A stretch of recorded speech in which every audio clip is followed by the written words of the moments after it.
Oxygen food and talk, তাই বাংলার ঘরে ঘরে মুখরোচক। আজকে ইআইএমপি এর অনেক অনেক অনেক সভ্যরা তারা মিলিত হয়েছে। আমিও একজন সভ্য, আমিও এসেছি। তার কারণ আমি কতগুলো ঘটনা শুনে অবাক হয়ে গেলাম।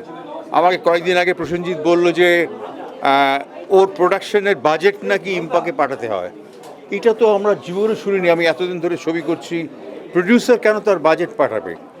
আমি খুব একটা যুক্তি খুঁজে পাইনি। ফলে এইগুলো সমাধান করতে হবে এবং একটা যদি অবশ্যই নির্বাচনের মাধ্যমে নতুন কমিটি এরা গঠন করবেন এবং তারা, আমি রিকোয়েস্ট করব যে সমস্ত জিনিস ইম্পোজ করা হয়েছে সেগুলো যেন তারা সরিয়ে নেন আর একটু সুস্থ পরিবেশ হোক। তার কারণ আমাদের বাংলা ইন্ডাস্ট্রির কোনো ব্যবসাই নেই, টার্নওভারটা এত কম ভাবাই যায় না। সেখানে যদি নিজেদের মধ্যে শুধু ঝগড়া হয়, আমি যার জন্য দীর্ঘদিন কি বলবো, আমি বেঙ্গল ইন্ডাস্ট্রির ছবি করিনি, এত রকম কলহ ঝগড়া, পরিবেশটা একটু ভালো হোক, সেটাই আমরা চাই সবাই। ধন্যবাদ।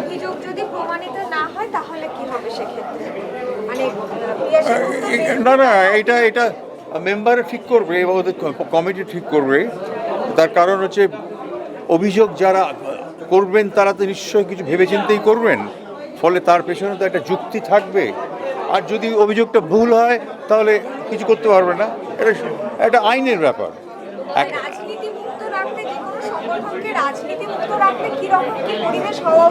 ব্যাপার হচ্ছে যে আমার মনে হয় ইন্ডাস্ট্রির সঙ্গে রাজনীতি জড়ানো ঠিক নয়। যে কোনো সরকার আমাদের অতীতেও করেছে, অতীতে বামফ্রন্ট সরকার ফেসিলিটিস তৈরি করে দিয়েছে, তারপরে মমতার সরকার অনেক ফেসিলিটিস দিয়েছে, অনেক কিছু করেছে, কিন্তু সরকারের পক্ষে তো ইন্ডাস্ট্রি চালানো সম্ভব নয়। ইন্ডাস্ট্রিকে নিজের পায়ে দাঁড়াতে হবে, কতগুলো সুবিধে সরকার করে দেবে, এটা হচ্ছে কাম্য আমাদের। কলকাতা চলচ্চিত্র উৎসবে গত 2 বছর আমি চেয়ারম্যান ছিলাম, খুবই ভালো হয়েছিল, আমরা একটা ইন্টারন্যাশনাল স্ট্যান্ডার্ডে তুলতে পেরেছিলাম। আমাকে প্রথম চেয়ারম্যান করে বুদ্ধদেব ভট্টাচার্য, সেটা হচ্ছে 1997 সালে যখন কমিটিটা ফর্ম করে। I was A founder chairman. এখন এবারে নতুন কমিটি হবে। তবে আমি চিরকালই কলকাতা ফেস্টিভ্যালটা আমার হাতে তৈরি করা, প্রায় আমি শুধু না, আর আমার সঙ্গে অনেকেই, একেবারে বলা যায় যে মানে একটা শিশুর মতো করে বড় করেছিলাম।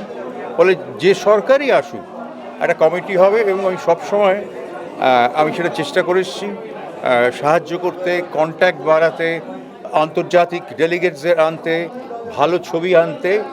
এইটুকু কাজ আমি সুস্থ থাকলে করে যাব।